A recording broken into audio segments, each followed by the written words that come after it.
कराची जे ज़िले मलीर में सरकारी ज़मीननि जे गैर कानूनी अलॉटमेंट ऐं खरबे रुपयनि जी मुबैना करप्शन जो हिकु वॾो स्कैंडल साम्हूं आयो आहे। क़ौमी एहतसाब ब्यूरो यानी नैब मलीर में हज़ारें एकड़ सरकारी ज़मीन जे गैर कानूनी अलॉटमेंट ते हिकु वॾी कार्रवाई कंदे बाक़ायदा जांच जो दायरो वसी करे छॾियो आहे।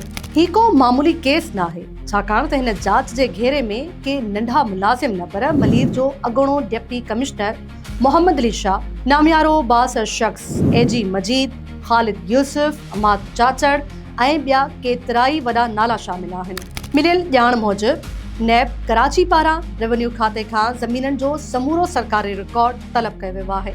नैब इख़्तियारनि पारां हिकु ॿ न पर 117 मुख़्तलिफ़ एंट्रीज़ बाबति सख़्तु पुछाणो कयो वियो आहे।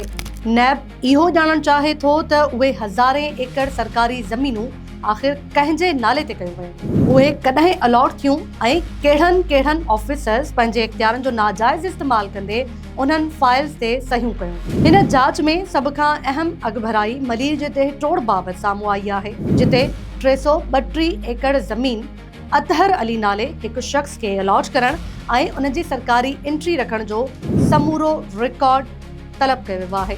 ॻाल्हि रुगो देह टोड़ ताईं महदूद न आहे। नैब अमलदारनि देह खोखरो ऐं देह कोकर में अलॉट कयल सरकारी ज़मीननि जो बि खातेवार रिकॉर्ड घुरी वरितो आहे।